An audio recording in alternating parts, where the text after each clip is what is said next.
Hey, salut à tous, on se retrouve aujourd'hui pour une nouvelle vidéo présentation les amis. Si tu suis mes vidéos sur ma chaîne, si tu es abonné, que tu as mis la cloche de notification et que tu ne rates pas mes 2 vidéos par semaine, tu as pu voir l'achat de ce modèle, d'accord?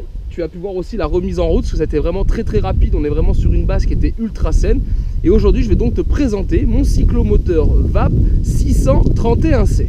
Alors, je vais mettre quand même des guillemets parce que je ne connais pas forcément très bien la marque VAP, mais pour moi, c'est le modèle 631C, parce que le 632C, qui est quasi identique, avait lui une fourche télescopique que moi, je n'ai pas. Et pour l'année, regardez un petit peu l'état de cette machine. Et je vous dis, elle s'en sort très bien. C'est une machine qui est de 1964 et qui est encore dans un jus, mais que je trouve magnifique. Comme à mon habitude, on va commencer avec un petit peu d'histoire, d'accord? Alors, il faut savoir qu'à la base, VAP, d'accord, ce qui est marqué ici ou sur le réservoir là, c'est le nom d'un moteur qui a été donné par la société ABG. Et pour ceux qui ne le savent pas, la société ABG a été le plus grand constructeur français de moteurs auxiliaires et le 3e dans la construction de cyclomoteurs à partir de la fin de la Seconde Guerre mondiale jusqu'à la fin des années 60. Fort de leur réputation dans l'aéronautique, où travaillait l'entreprise ABG, et aussi de leurs moteurs auxiliaires ou des machines comme ceci, les cyclomoteurs qu'ils ont créés, il faut savoir qu'ils ont travaillé avec les plus grandes marques à l'époque, comme Cazenave, Flandria, De Dion-Bouton, et plein d'autres. Alors peut-être que beaucoup d'entre vous vont découvrir ce modèle ou même cette marque, pourtant je pense que pour la plupart vous avez déjà vu des VAP, ce qu'on appelle surtout le vélo VAP.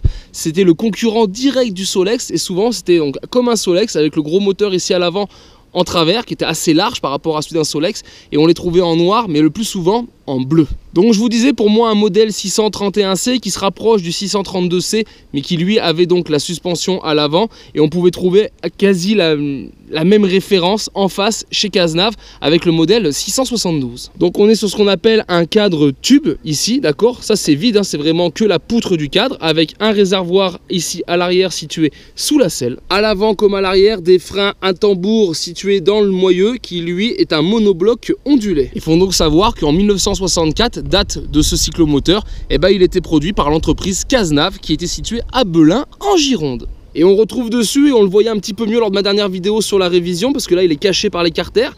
Donc là on a un moteur qui est un VAP 610 de 48 cm3 équipé d'un carburateur Gertner en 12 mm.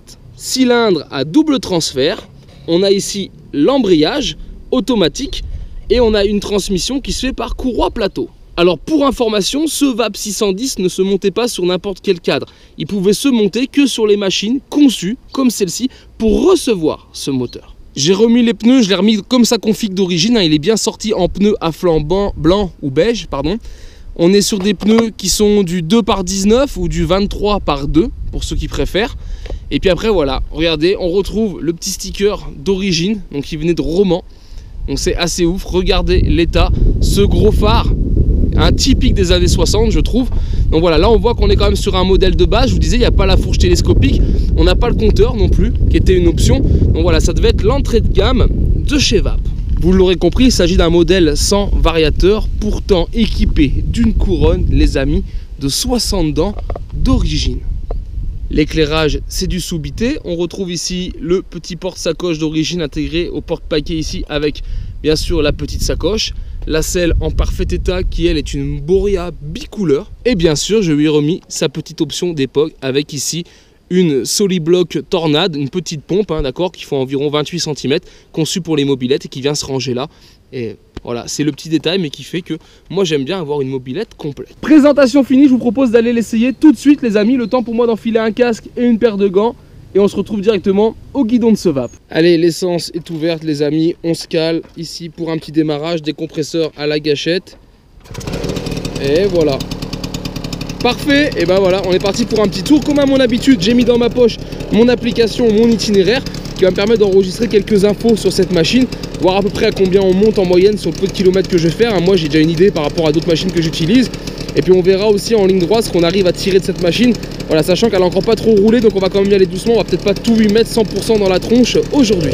Allez, on est parti directement à la montée. Et c'est pas vraiment un foudre de guerre. En tout cas, position de conduite très agréable. D'accord, c'est très fin.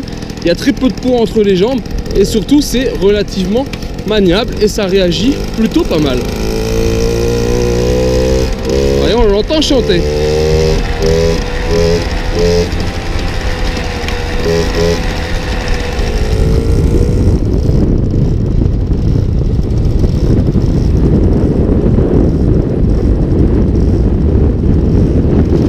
franchement, dans le genre petite machine pour se balader, pour une machine des années 60, bah, je trouve un look quand même qui est plutôt sympathique.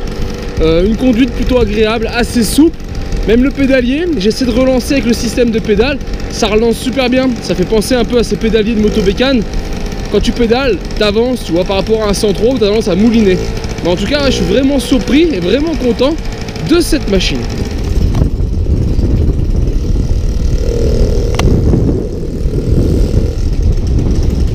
Et ben voilà, petit essai routier terminé. Regardez comme elle accélère. Elle est un peu haute en ralenti, vous voyez, on a tendance à entraîner.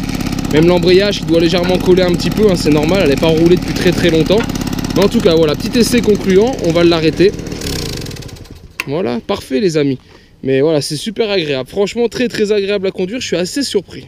Et donc j'ai regardé mes données techniques. Alors en montée, bah, ça monte un peu moins vite souvent. Sur une mobilette, j'ai une moyenne quand je fais de la montée, que ça fait un peu ça, c'est vallonné, qui s'approche plutôt des 25 km/h. Là je suis une moyenne qui est à 19,8, quasi 20 km/h. Ce que je peux comprendre, hein, c'est une vieille mémère. Et par contre en vitesse de pointe, on a dépassé un petit peu les 50 km/h. Donc ça marche plutôt bien. Je vous l'ai dit, le moteur était collé, hein, on n'a pas ouvert le moteur, il était collé. Donc voilà, il faudrait rouler quelques fois avec. Et je pense qu'avec le temps, elle va se libérer. Mais en tout cas, je suis assez surpris du confort, de la maniabilité, de la légèreté du véhicule. Et même pour un modèle de 65, c'est presque agréable. On est habitué aux mobilettes des années 70-80. Et bah, je trouve qu'elle s'en sort très bien. En tout cas, j'espère que tu aimes ce nouveau modèle qui vient donc d'intégrer ma collection. Et voilà, une de plus. Hein. Je cumule. Je vous l'ai dit, hein, mon projet, c'est, j'espère, à l'avenir, dans combien d'années, je sais pas, mais pouvoir ouvrir un musée du cyclomoteur, de la mobilette, voilà, et peut-être même y intégrer mes vélos, hein, pour ceux qui me suivent, vous savez que je fais aussi les vélos anciens, donc voilà, peut-être faire un mélange de tout ça pour pouvoir le présenter au maximum de monde. En tout cas, si cette vidéo t'a plu, bien sûr, je t'invite à la partager et la liker. Je te dis donc à très vite sur ma chaîne 100% mobilette Youngtimer pour d'autres vidéos, tutos et présentations. Et en attendant, ciao ciao.